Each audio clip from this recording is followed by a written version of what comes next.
This video will cover how a coalition like yours can use logic model heat mapping.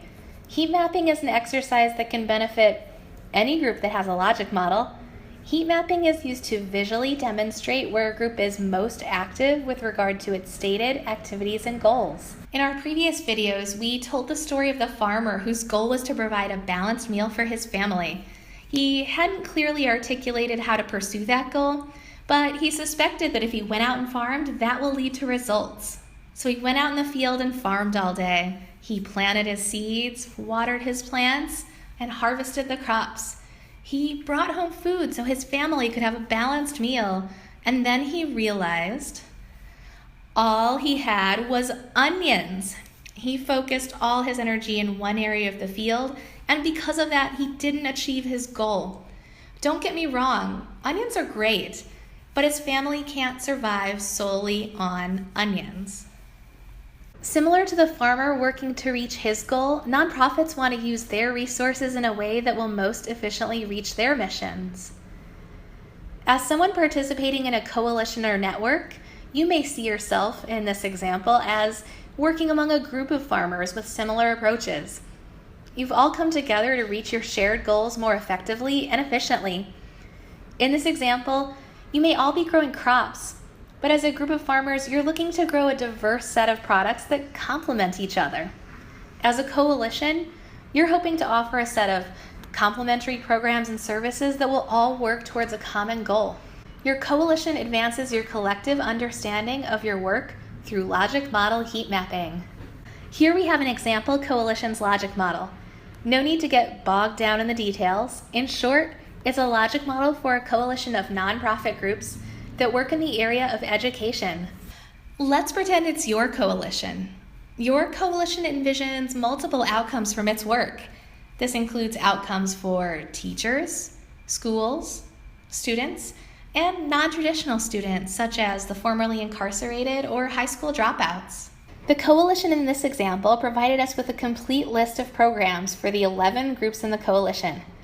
Through our review of the list, we were able to tag each of the 11 organizations' programs to components in the model. For example, one group offered a summer program. We tagged the organization to that component in the model. The group also offered social and emotional support services. We tagged the organization to that component, and so on and so forth. After tagging all of the programs, we tallied up the number associated with each component.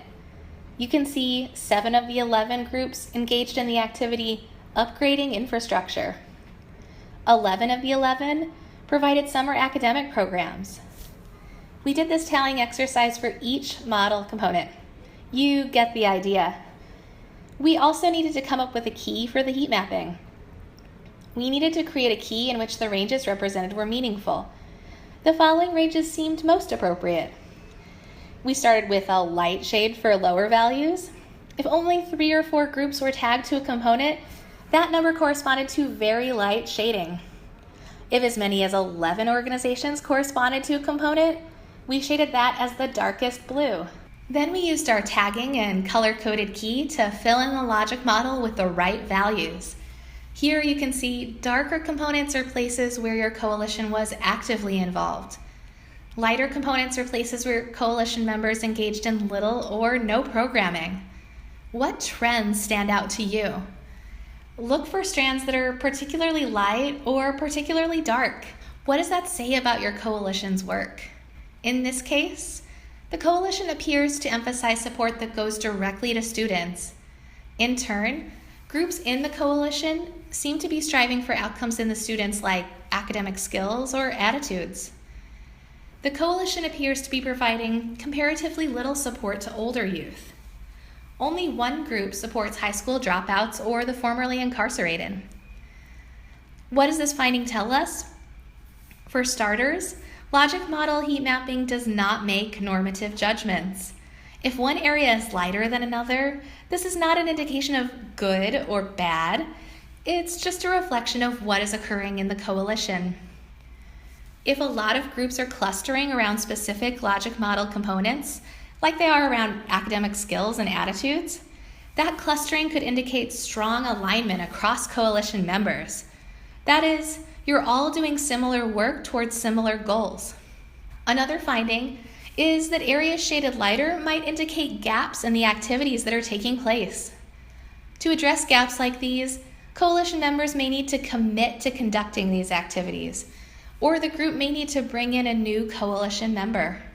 While heat mapping, you may identify components that are not currently in the model but should be. Here, a number of groups in the coalition expected outcomes in confidence, volunteerism, and the pursuit of advanced degrees. This finding may warrant a discussion of whether these outcomes belong in the coalition logic model.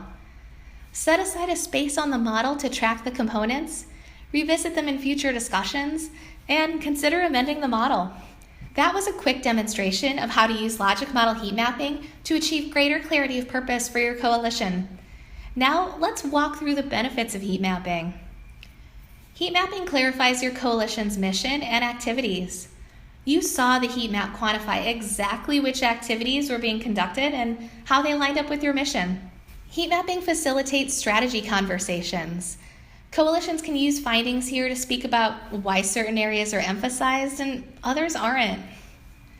Finally, heat mapping is tallied based entirely off program descriptions. These heat maps are completely rooted in what the organizations have said they are doing or plan to do. There are a few other important things to consider when you conduct logic model heat mapping for your coalition.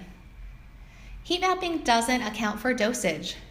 If a group has a really intensive program where participants attend every day, it still only counts as one occurrence despite being so high touch. The opposite is also true. If an organization has a very low touch program, it may be overinflated.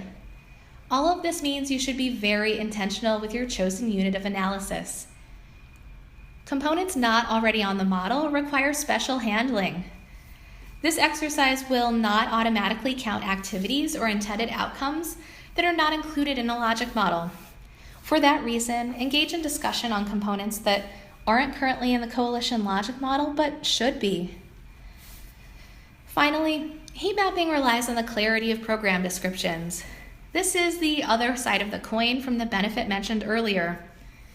Since numbers are tallied entirely based off how a program is described, they're only as accurate as the descriptions.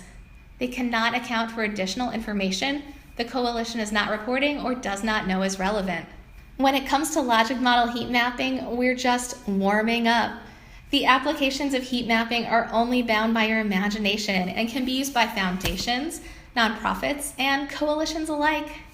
You may heat map based on program activities, hours per week programming is offered, or on a variety of other variables.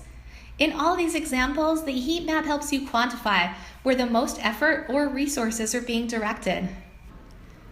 The key is that heat mapping is used to visually demonstrate where a group is most active with regard to its stated activities and goals.